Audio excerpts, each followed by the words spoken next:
O'Connell. ¿Cómo ser una máquina? Por favor, resuelve la muerte.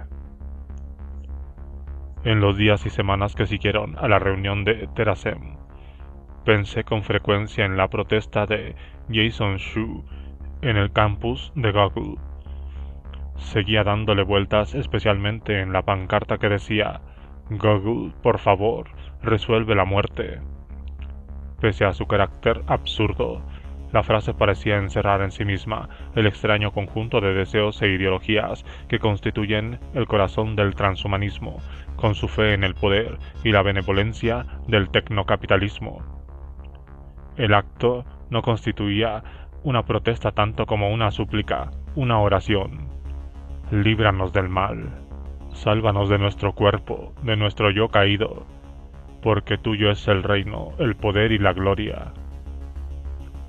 Me parecía que en este contexto el término resolver venía a condensar la ideología de Silicon Valley, por la que todo en la vida podía dividirse claramente en problemas y soluciones, y donde estas últimas siempre adoptaban la forma de una u otra aplicación tecnológica.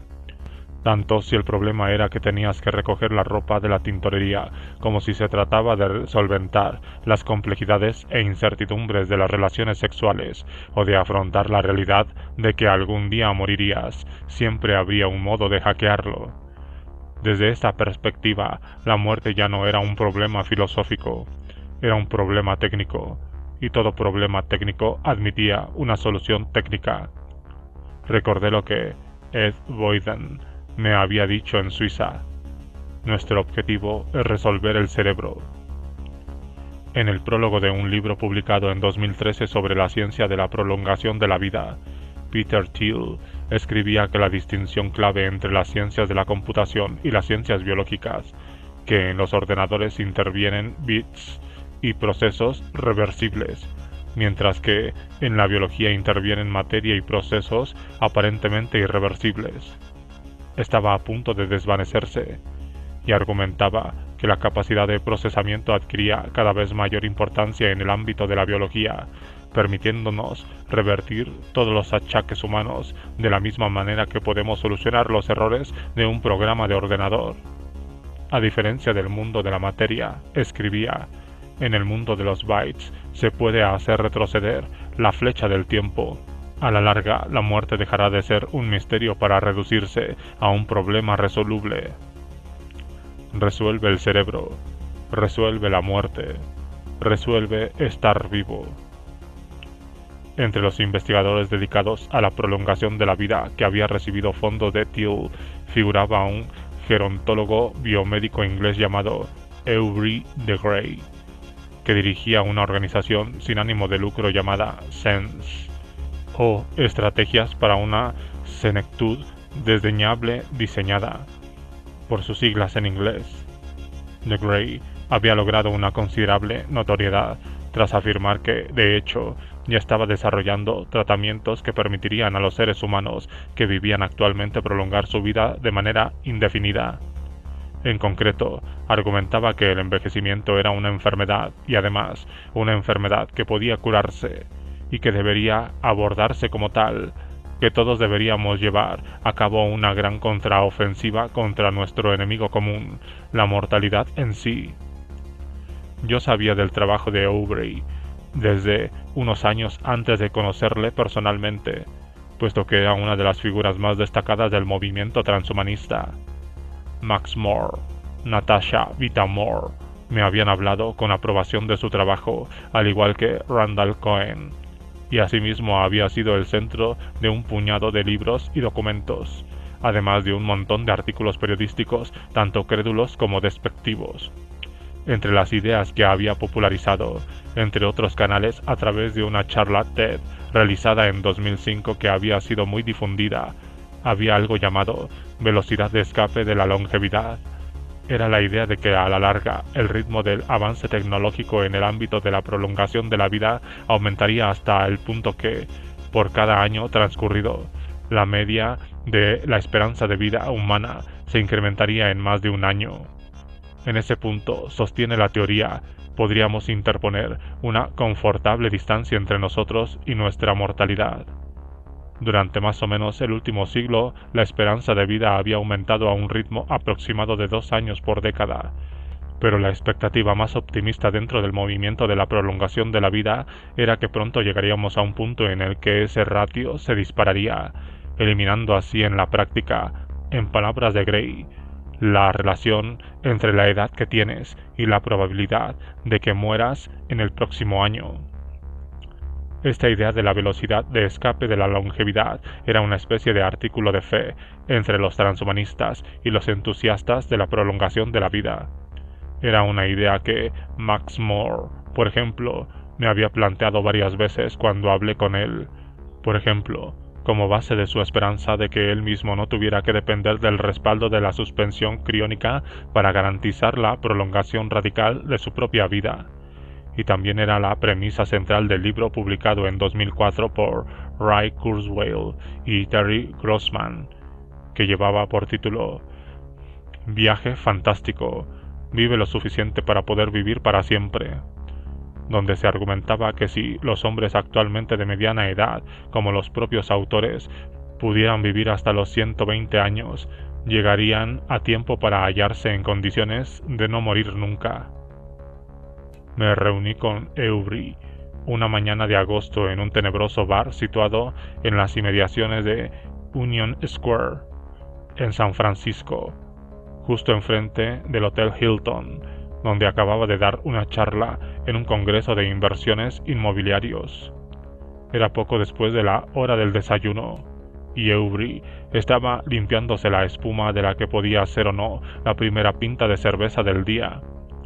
Físicamente tenía un aspecto imponente, largo y sombrío como un espantapájaros, y con una barba inmensamente disparatada, una rasputiniana profusión de vasto y rizado pelo rojizo que terminaba caóticamente en algún punto de la parte inferior de su caja torácica.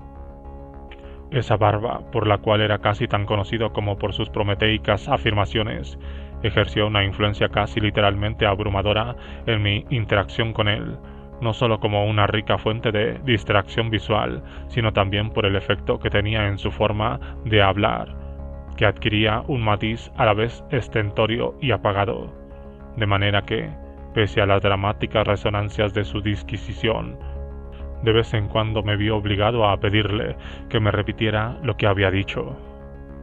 Durante los últimos años, Eury había dividido su vida laboral a partes iguales entre Cambridge y California. Había partido de Heathrow a última hora de la tarde anterior, si bien no mostraba ningún signo evidente de jet lag, un trastorno frente al que, en cualquier caso, se proclamaba completamente inmune.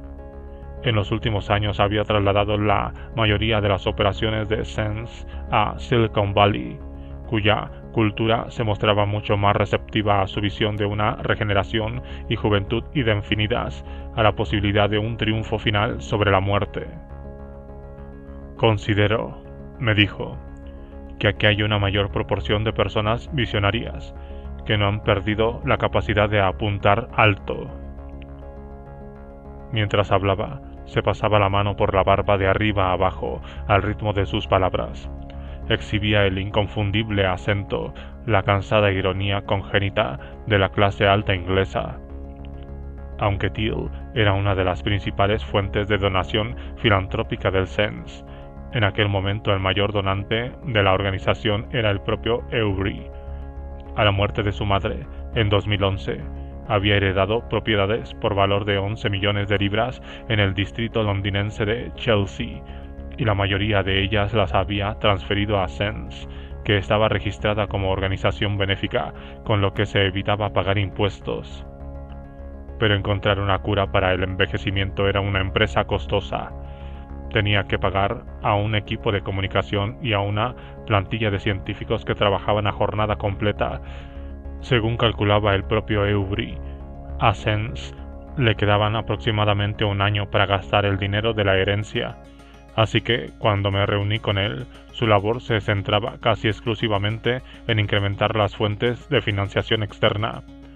Esa era la razón por la que acababa de intentar vender la perspectiva de la eternidad a una sala llena de adinerados inversores inmobiliarios del área de la bahía de San Francisco, justo frente de donde nos encontrábamos. Y también era la razón, aunque de forma más indirecta, de que estuviera hablando conmigo. Resultó que Aubrey dominaba bastante bien el arte de la persuasión. Ya desde el inicio de nuestra conversación supo captar mi propio escepticismo, y a partir de ahí procedió de manera despiadada, aunque no totalmente eficaz, a cuestionar y socavar los presupuestos subyacentes a dicho escepticismo. Primero se dispuso a disuadirme de cualquier ambivalencia sobre la conveniencia de erradicar la mortalidad humana, las razones habituales de la gente para rechazar el principio de prolongación radical de la vida, que de alguna manera nos robaría nuestra propia humanidad, que lo que daba sentido a la vida era precisamente su finitud, que en realidad vivir indefinidamente sería algo infernal. Eran racionalizaciones vergonzosamente infantiles e idiotas. La muerte, afirmó, era nuestra captora, nuestra torturadora, y nosotros afrontábamos esa situación con una especie de síndrome de Estocolmo. Eso era algo más que despreciable. La cruda realidad del asunto, me dijo, era que el envejecimiento constituía un desastre humano de una magnitud inimaginable. Era una puta masacre, una aniquilación metódica y rotunda de cada persona, y él se contaba entre los pocos que se la tomaban en serio como la catástrofe humanitaria que era. Tal era su retórica, calculada, apasionada, teatral. Por cada día que adelanto la derrota del envejecimiento, salvo 100.000 putas vidas, proclamó, dando un puñetazo sobre la desgastada madera de la mesa, y añadió: eso equivale a 30 veces el 11 de septiembre cada semana. Estoy evitando 30 veces lo de las Torres Gemelas. La ciencia de la medicina regenerativa era complicada, pero Aubrey disponía de todo un arsenal de simplificaciones para el interlocutor profano. Una de sus tácticas retóricas favoritas consistía en pedirte que pensaras en tu cuerpo como un automóvil clásico, un complejo sistema de mecanismos interrelacionados que, mediante un mantenimiento regular, podía conservarse más o menos indefinidamente en un estado apto para circular. Los cuerpos humanos son básicamente solo máquinas, había declarado en 2010 en una charla TED. La idea era que, de manera regular, entramos y reparamos el daño para que podamos posponer el momento en que éste se disemine. Se trata de restaurar la estructura molecular y celular del cuerpo al estado en que se encontraba previamente a la edad adulta, me dijo ahora. Mayoritariamente, eso equivale tan solo a reparar los diversos tipos de daños que el cuerpo se inflige a sí mismo desde el momento en que nacemos como un efecto secundario de su funcionamiento básico. Luego me explicó su concepción del proyecto SENS, que tenía dos fases.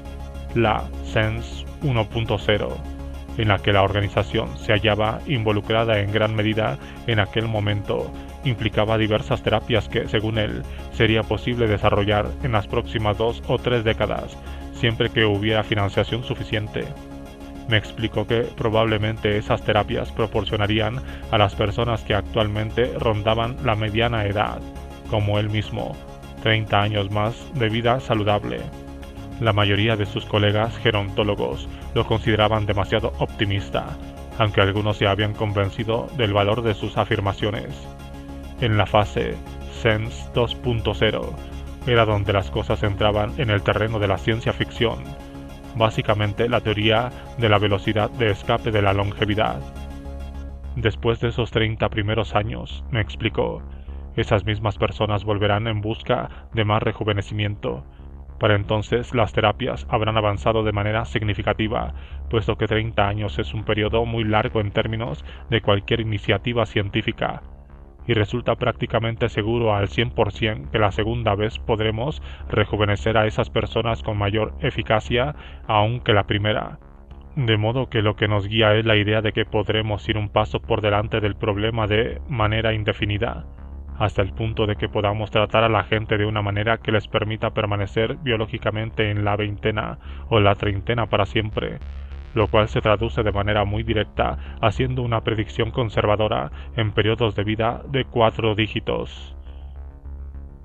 ¿Ha dicho de 4 dígitos?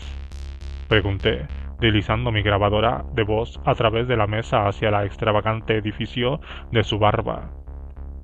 ¿Como en 1000 años? Sí, respondió, aunque, como lo digo, es una predicción conservadora. Esto es del todo evidente, por supuesto. Tiene una lógica absoluta. El campo de la gerontología ha empezado a darme la razón con respecto a que los tratamientos regenerativos constituyen la mejor forma de posponer los efectos de la vejez, pero no quieren arriesgar su financiación dejando que se los asocie a la idea de la prolongación radical de la vida, porque eso es algo que se percibe como ciencia ficción total, aunque como le digo, es completamente lógico. Consideran absolutamente necesario distanciarse de esta parte de mi visión. Solo para clarificar las cosas, le dije, yo tengo ahora 35 años. ¿Qué posibilidades diría que tengo de vivir hasta los 1000? Yo diría que tal vez algo más del 50%, me respondió apurando su cerveza. Depende mucho del nivel de financiación. Eury se excusó un momento para regresar a la barra, y mientras le esperaba allí solo en la mesa, tomándome el café, intenté asimilar las implicaciones de lo que acababa de decirme. Había algo que me resultaba familiarmente inquietante en el funcionamiento de su lógica, en los medios aparentemente racionales por los que llegaba a lo que yo no podía por menos que ver como una conclusión completamente irracional. Pero mi ignorancia en las disciplinas de la genética y la gerontología me impedía hacer una adecuada defensa de mi escepticismo, de modo que no fue solo por cortesía por lo que me sentí reacio a informar a Eury de que lo que estaba diciendo sonaba, aun admitiendo mis limitados conocimientos, completamente demencial. Eury volvió con otra cerveza. Yo le dije más o menos abiertamente que no estaba convencido de la posibilidad de que él o alguna otra persona tuviera una cura para la muerte. Bueno, ¿y por qué no?, me preguntó mientras entrecerraba los ojos por encima del borde de su pinta, prestándome toda la magnitud de su mirada. Mi problema, me dijo, era que estaba demasiado dispuesto a aceptar la autoridad consagrada, las opiniones de los llamados expertos, sin examinar los intereses creados de esos mismos expertos, su necesidad de decir lo que decían, sobre su trabajo o sobre la viabilidad de la prolongación radical de la vida.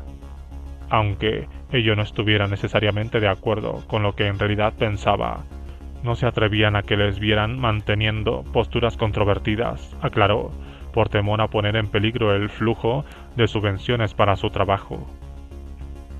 Él creía que otros gerontólogos observaban lo que se decía de él en los medios de comunicación y a raíz de ello tomaban la decisión consciente de no acercarse a su trabajo, de evitar específicamente leerlo siquiera porque, como científicos, sabían muy bien que, en sus propias palabras, eran incapaces de leer algo lógica y coherentemente verdadero sin reconocer su verdad. Es decir, que el problema no era que sus colegas científicos consideraran sus afirmaciones ridículas y falsas. Era mucho peor que eso. Temían dejarse convencer por la verdad de dichas afirmaciones y, en consecuencia, llegar a parecer ridículos también ellos. De modo que, si yo lo entendía bien, lo que impedía que la mayoría de sus colegas gerontólogos se dejaran persuadir por su trabajo era precisamente la irresistible capacidad de persuasión de ese mismo trabajo. Tal era el impenetrable funcionamiento circular de la confianza que Eury tenía en sí mismo. Silicon Valley, con su mayor proporción de visionarios, era otra cuestión completamente distinta. El clima cultural general que había en el área de la bahía de San Francisco, su cálida atmósfera de posibilismo tecnológico, era tal que aquí las ideas de Eury habían encontrado su público, habían encontrado su lugar en un contexto social de optimismo radical. Digamos de paso que Eury mostró una seria discrepancia con esta última expresión. ¿Optimismo radical?, me preguntó, repitiendo mi frase con un histriónico tono de sorna. ¿Optimismo radical? Eso me suena como si me dijeran optimismo excesivo, y es fácil demostrar que no es así.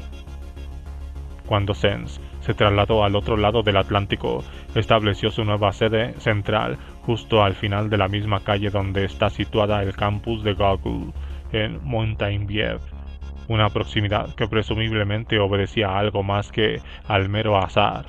La prolongación de la vida, una cuestión que interesaba desde hace largo tiempo a los fundadores de Google, Larry Page y Sergey Brin, se había ido convirtiendo poco a poco en parte de la característica cultural moonshot de la empresa. En 2009 se creó Google Ventures, el fondo de capital riesgo de la compañía, bajo la dirección de un antiguo empresario tecnológico llamado Bill Maris. Este último, que anteriormente había afirmado que creía que era posible prolongar la esperanza de vida de las personas actualmente vivas hasta los 500 años y que él, personalmente, esperaba vivir lo suficiente como para no morir en absoluto. Había invertido mucho en biotecnología. Su amigo Ray Kurzweil fue contratado por Google en 2012 para que, en palabras de la revista Bloomberg Markets, ayudara a Maris y a otros gogleros a entender un mundo en el que las máquinas superan a la biología humana. Cuando, en 2014, Google creó una nueva empresa de biotecnología llamada Calico, una empresa de investigación y desarrollo que tenía por objetivo combatir el envejecimiento y las enfermedades relacionadas con la edad, Avery se mostró exultante. En un artículo escrito con su característica grandilocuencia y publicado en la revista Time, parafraseaba así a Winston Churchill. El anuncio de Google sobre su nueva empresa para prolongar la vida humana, Calico, no es el fin, ni siquiera el principio del fin, pero sí quizá el fin del principio.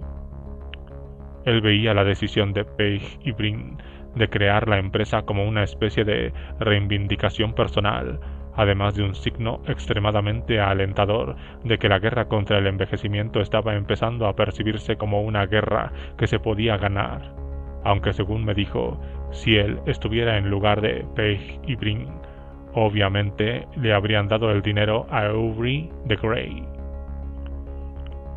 Salí del bar. Fuera, en la calle Taylor, me di la vuelta y miré por la ventana del establecimiento.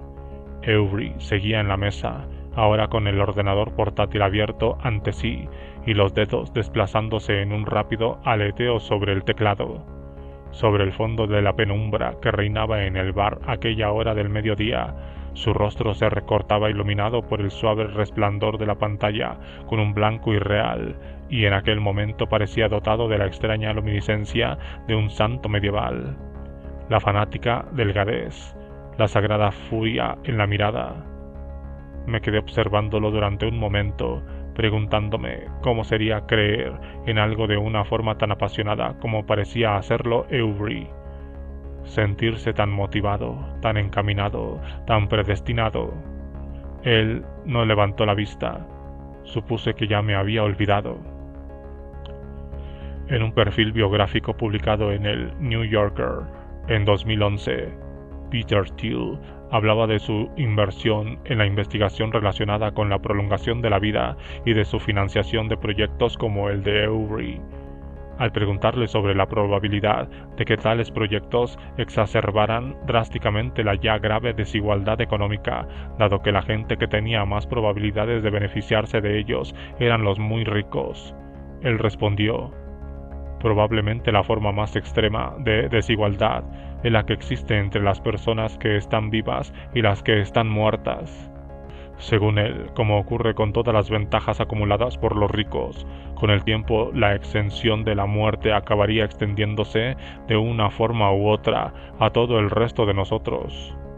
Una de las iniciativas filantrópicas más controvertidas del millonario era algo denominado becas de la Fundación Thiel, por las que se otorgaban $100,000 a jóvenes de talento de menos de 20 años con la condición de que renunciaran a la universidad durante 2 para centrarse en la actividad empresarial. En 2011 se otorgó una de estas becas a una alumna de MIT especialmente brillante llamada Laura Deming. Esta última, que era originaria de Nueva Zelanda, se había trasladado a Estados Unidos a los 12 años de edad para trabajar como voluntaria al lado de la biogerontóloga del MIT, Cynthia Kenyon, que durante mucho tiempo sería su mentora. Kenyon era conocida por su descubrimiento en 1986 de una mutación controlada que multiplicaba por 6 el tiempo de vida del nematodo C. elegans, modificando un solo gen en el ADN del gusano. Kenyon había posibilitado que un organismo cuya vida natural durante 20 días llegara a vivir 120 manteniendo el mismo nivel de vitalidad que normalmente tenían a los 5 días. En 2014 se convirtió en vicepresidenta de investigación sobre envejecimiento en Calico. A los 14 años, Deming se había matriculado en biología en el MIT y tenía 17 cuando recibió la beca de Thiel, otorgada para ayudarla a crear el primer fondo de capital riesgo directamente centrado en el incremento de la esperanza de vida humana. El Fondo de Longevidad, la firma de capital riesgo establecida gracias a esta beca, se hallaba ya en su tercer año de existencia cuando me reuní con Laura en las oficinas de la empresa, en el último piso de un edificio suntuosamente anodino de Mission Bay. En un primer momento me sorprendieron los diversos aspectos en los que Deming no coincidía con los estereotipos en los que pensaría la mayoría de la gente, incluido yo mismo, al tratar de imaginar a un inversor en capital riesgo centrado en la prolongación de la vida. Para empezar, no era precisamente un varón blanco estadounidense de mediana edad que hubiera amasado una inmensa fortuna en la tecnología y quisiera asegurarse una vida indefinida con la que disfrutar de los frutos del capitalismo. Lejos de ello, era una mujer joven de ascendencia asiática que, pese a haberse matriculado en el MIT a los 14 años de edad, no se ajustaba a ninguno de los estereotipos frikis con los que yo me había topado hasta entonces.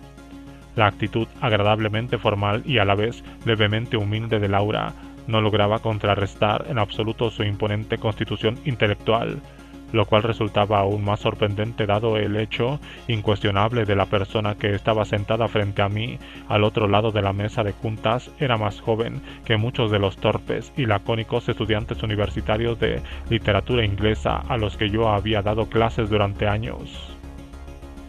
Surgió, pues, una fuerte disonancia cognitiva de la triple yuxtaposición de la extrema juventud de Laura, su posición en el mundo de los negocios y la naturaleza de su trabajo, pero esta pronto empezó a cobrar sentido en su contexto concreto, dado que llevaba los últimos 13 años de su vida obsesionada por el problema de la muerte. Nunca he dejado de sentir que prolongar la vida de los seres humanos es justo lo que hay que hacer, me dijo, midiendo cuidadosamente sus palabras.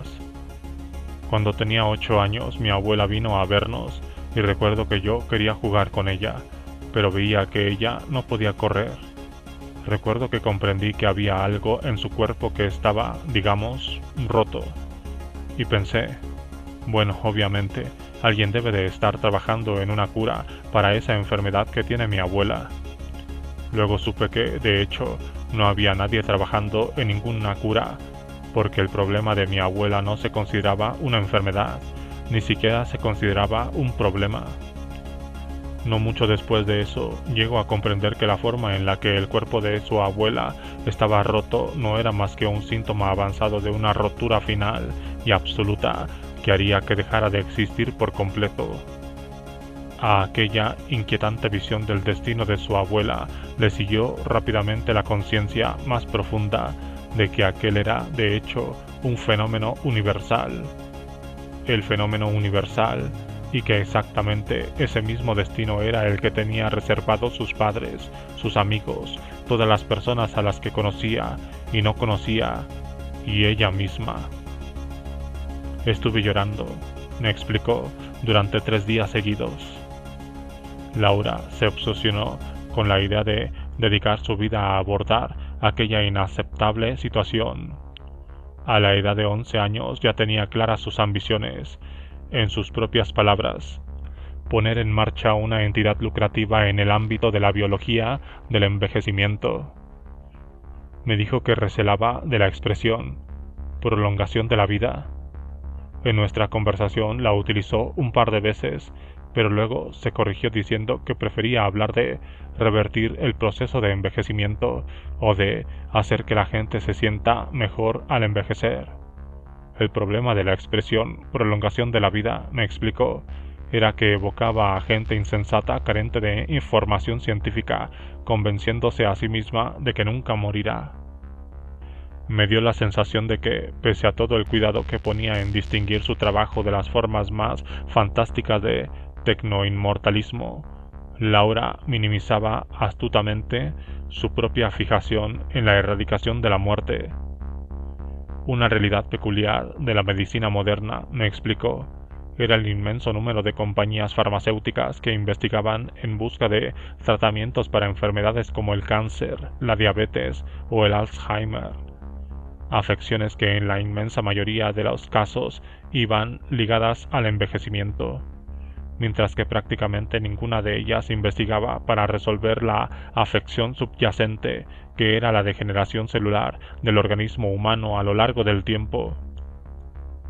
Creo, me dijo, que la muerte por envejecimiento es el mayor problema que afronta la humanidad, pero en realidad no menciono estas cosas cuando hablo con la gente sobre inversiones o sobre el fondo de capital riesgo. Tiene el mismo atractivo que tendría hablar de un culto religioso. La gente no ve la prolongación radical de la vida como un modelo en el que invertir. Parece una locura si no estás versado en la ciencia, si no tienes una plena comprensión de sus posibilidades. En términos de unas perspectivas de inversión inmediatas, Laura se sentía especialmente emocionada con los fármacos que ya estaban en el mercado. Me explicó que los tratamientos para la diabetes en particular tendían a exhibir un potencial todavía sin explotar para incrementar la vida de los organismos. Existe una extraña correlación, me dijo, entre la insulina, los niveles de azúcar en sangre y la esperanza de vida, y aún no hemos descubierto por qué. Uno de los fármacos con los que Laura se sentía especialmente entusiasmada era un tratamiento para la diabetes tipo 2 llamado metformina, que evitaba la liberación del exceso de azúcar en el torrente sanguíneo y disminuía la tasa de renovación celular. Me contó que en diversas pruebas de laboratorio se había comprobado que ese fármaco alargaba la vida de manera significativa en ratones. No mucho después de nuestra conversación leí la noticia de que la Administración de Alimentos y Medicamentos estadounidenses había aprobado un ensayo clínico de la metformina en humanos de entre 5 y 7 años de duración, que se llevaría a cabo en la Escuela de Medicina Albert Einstein de Nueva York, denominado Tratamiento del Envejecimiento con Metformina, TAME, por sus siglas en inglés. Hice una búsqueda del fármaco en Google Noticias y encontré un artículo publicado en Telegraph que incluía una entrevista con Laura, la niña prodigio de la ciencia que estaba liderando la investigación sobre los mágicos fármacos anti-envejecimiento. El titular, sobre una fotografía de Laura realizando pruebas en su laboratorio, era un clásico del estilo de titulares periodísticos basados en formular una pregunta. ¿Podría esta píldora ser la clave de la eterna juventud? Aproximadamente una semana después de su tercer cumpleaños, mi hijo empezó a interesarse por la cuestión de la muerte. Más concretamente, empezó a mostrar interés en mi muerte y la de su madre. Tras oír hablar de la abuela de mi esposa, de inmediato sintió curiosidad por saber quién era y dónde estaba. Dado que no somos religiosos y que tampoco queríamos mentirle explicándole alguna tontería, Sentimos que no nos quedaba otra opción que decirle que ya no estaba con nosotros porque había muerto antes de que él naciera. Por entonces ya estaba familiarizado con la idea de la muerte, pero solo en un sentido técnico y abstracto, como algo que quizá podía suceder. De hecho, nosotros le habíamos planteado la idea principalmente como un medio para disuadirle de que echara a correr cuando pasaban coches. Si te atropella un coche, le habíamos dicho, se acabó, será el fin de todo, te habrás ido. Desaparecido, le dijimos, terminado. Hacía poco que el perro de su primo, Buffy, había caído muerto de viejo, pero en lugar de intentar explicarle que simplemente se había tendido en el suelo de la cocina y había dejado de existir, le dijimos que no había tenido bastante cuidado y como consecuencia lo había atropellado un coche. ¡Sas! Se acabó Buffy. Pero ahora quería saber por qué su bisabuela materna estaba muerta. ¿No tuvo cuidado?, nos preguntó. Eso nos hizo reír, un poco, pero estaba claro que en última instancia no tenía ninguna gracia. Por entonces la abuela de mi esposa llevaba ya años muerta, y yo solo había hablado con ella un puñado de veces cuando estaba viva, pero en ese momento sentí un leve y sutil arrebato de tristeza por su pérdida y por el carácter terriblemente inamovible de ésta. Intenté recordar cómo era, pero lo máximo que pude hacer fue evocar una imagen más o menos genérica de una mujer mayor. Estatura menuda, cabello blanco, gafas, quizás un bastón. La forma más extrema de desigualdad. Le explicamos que no era tanto una cuestión de descuido por su parte como el resultado de que ella se había hecho muy vieja. Cuando la gente se hacía muy vieja, le dijimos, al final moría. Y eso era algo nuevo para él. Por lo que sabía hasta entonces, la muerte era lo que le sucedía a la gente cuando la atropellaba un coche, o, lo que resultaba bastante más emocionante, lo que les pasaba a los malos cuando los buenos les disparaban. Entonces quiso saber si también nosotros nos haríamos muy viejos y moriríamos. Dado que consideramos que no teníamos otra opción, le dijimos que sí, que en efecto también nosotros nos haríamos muy viejos y moriríamos, pero que eso no ocurriría hasta dentro de mucho tiempo. Dentro de tanto tiempo le dijimos que, cuando sucediera, no parecería tan horrible, pero él se opuso firmemente a la idea desde un primer momento. No quería que nos hiciéramos muy viejos y muriéramos, ni siquiera a la larga, ni siquiera dentro de mucho tiempo. Una noche, cuando mi esposa lo acostaba, él volvió a sacar el tema. ¿De verdad las mamás y los papás se hacen viejos y mueren?, le preguntó. Y mi esposa, sintiendo que tenía que protegerle de aquella terrible conciencia de cómo eran las cosas, le dijo que quizá, cuando él tuviera la edad que mamá y papá tenían ahora, la gente ya no moriría, de manera que tal vez ya no tendría que preocuparse en absoluto por ese asunto. Al fin y al cabo, faltaba tanto tiempo para eso que quién sabía lo que podría ocurrir entre ahora y entonces. Había muchos hombres y mujeres muy inteligentes que estaban trabajando muy duro en el problema de la muerte, le dijo, y quizá lograrían resolverlo. ¿Sabes que a veces papá tiene que ir a Estados Unidos por el libro que está escribiendo?, le preguntó ella. Sí, respondió él. Bueno, pues de eso trata el libro de papá. Trata de cómo en el futuro, cuando tú seas mayor, quizá nadie tendrá que morir nunca más.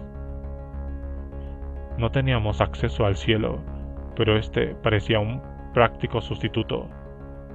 Puede que no fuera una idea tan potente o evocadora, pero sí, no obstante, una válvula de escape de las presiones psíquicas de la mortalidad. Y pareció funcionar. El problema de la muerte se había resuelto, al menos en nuestra casa y al menos por el momento.